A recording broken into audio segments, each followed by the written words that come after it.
Who said life wasn't meant to be easy? On the face of it, it's never been rosier. We're rich, richer than ever, 3 times richer than our parents and grandparents were in the 50s. We're living longer, much longer, into our 80s. But, and you knew there was going to be a but, with all our material well-being, emotionally and socially, we're a bit of a mess. We don't feel safe anymore. Divorce and suicide are up, and depression is the plague of the 21st century. So, whatever happened to happiness, and how do we find it? Good question, and one Peter Harvey is very happy to answer. If you're happy and you know, clap your hands. If you're happy and you know, clap your hands. For most of us, our young years were pretty good. Life was simple and life was happy.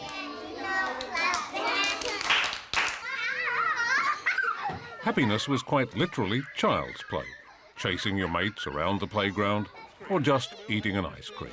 It's really nice. I know, it's wonderful, isn't it? Yummy, yummy in our tummy.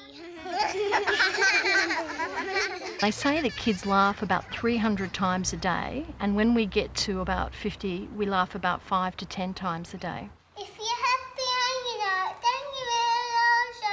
If you're happy and you know, clap your hands. Good boy, Jack. They've got almost an abandon the freedom of a child. It's too bad that we can't all somehow recapture that.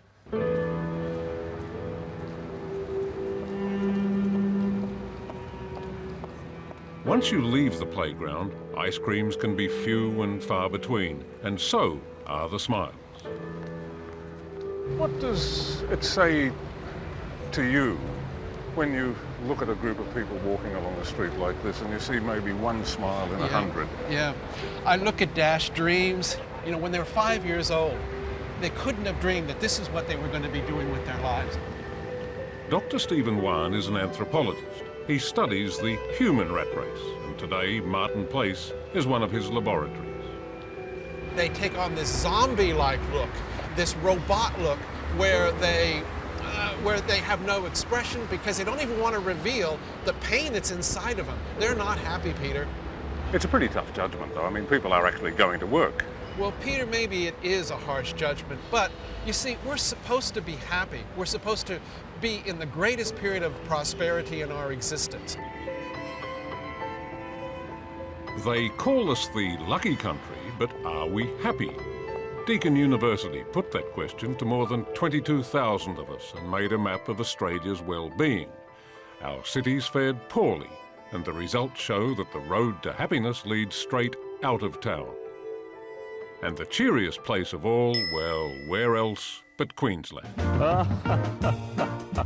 It's official. Hervey Bay is the happiest place in Australia. Yet it's also one of the country's poorest electorates. It's got high unemployment. It's 5 hours north of the nearest big smoke, Brisbane. But in satisfaction with standards of living, health, relationships and safety, it's better than anywhere else.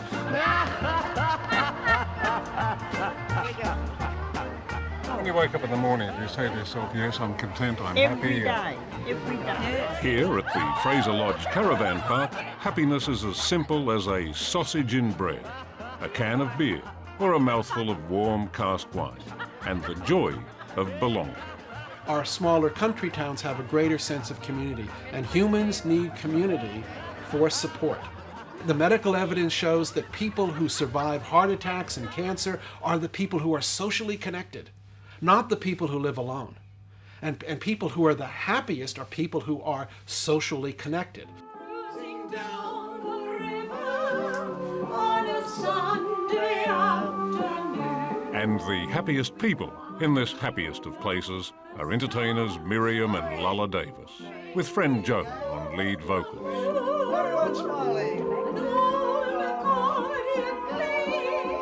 They haven't got much materially, but they sure know how to have a good time.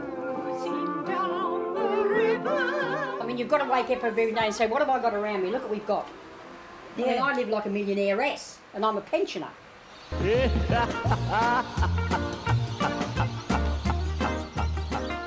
So I guess there's no real mystery about why this is the happiest place in Australia. It's got water, sand, peace and quiet and no stress. On the other hand,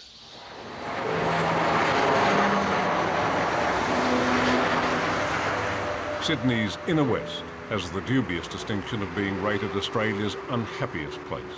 Higher incomes maybe, but much bigger mortgages. We are so caught up in the rat race that we just are looking to survive to the next day because they're exhausted, and they look back every day and every year and they say, where is it gone and why aren't I happy? It's a tough question, and now there's a whole industry to help you answer it.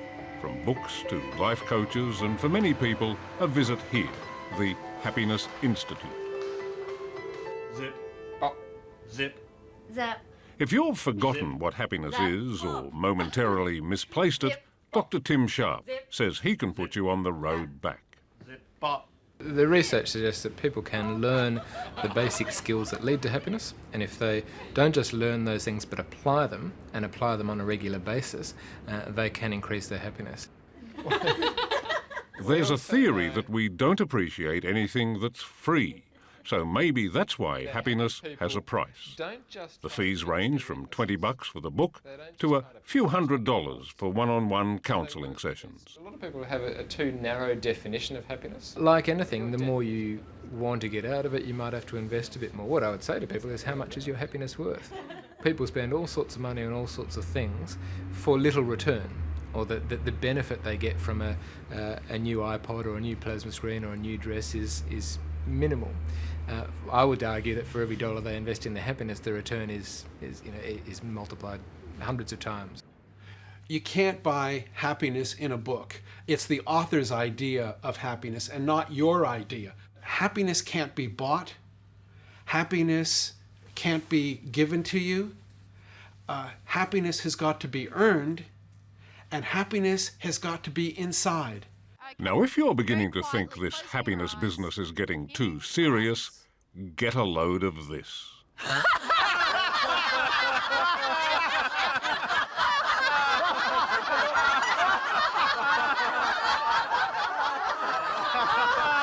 what are you laughing at? We're not really laughing at anything, because we can just start laughing like... You've got to be joking, and they certainly are. But the health benefits are nothing to be laughed at. It makes you feel better. It gets the endorphins moving, which are the feel-good hormones. It boosts your immune system. It's a really good aerobic workout, and we know that 3 seconds of laughter is equal to about 10 minutes on a rowing machine.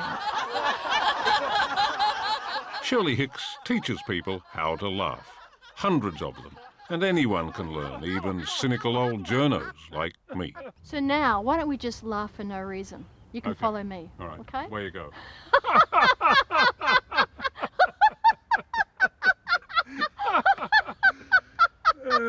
Well, I'm feeling better already.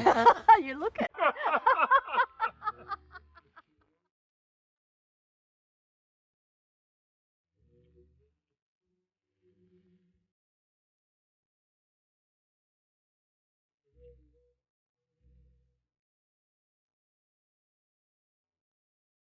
Happiness has always been something of a mystery.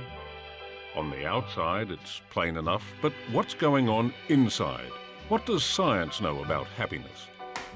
Well, it's a bit like baking a cake. It takes the right mix of ingredients.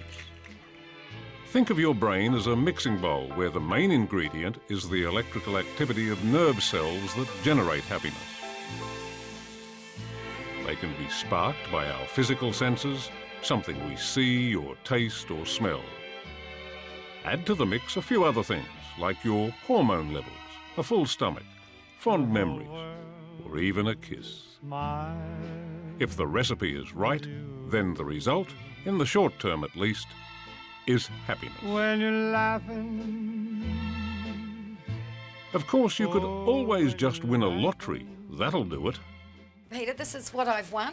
This was first prize in Boys Town Lottery. I won this house, which was complete with furniture. I won an apartment in this resort in Mooloolaba in Queensland. I won a Subaru RX Liberty car, and I won cash. So the total value of the prize was over $1 million. Keep on smiling. My family, my friends, they say I haven't changed a bit, but I don't think I would have changed a bit. The only difference is that I'm rich now. Raywin Watson hit the jackpot so many of us dream about. But the million-dollar question is, did it make her happy? Yes, I would have to say it does make you happy. It is a feeling of euphoria like you would probably only experience once in your lifetime. Well, it's clear that you're happy, but what would make you really happy? To have somebody love me as much as I would love them. So basically to have a man in my life. Would you swap all your money for a bloke? Oh no, I'd definitely take the money. I would be mercenary and selfish because that gives me freedom of choice. So no, definitely the money. And you can always get the bloke. Absolutely. Pay for one if I have to.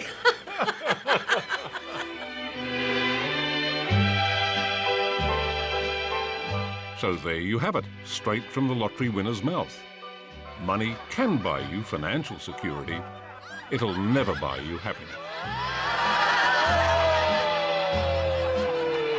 We're very, very wrong if we just chase dollars. We should chase happiness. We should chase honesty, virtue, the values that we were brought up with, that our grandmother told us were important.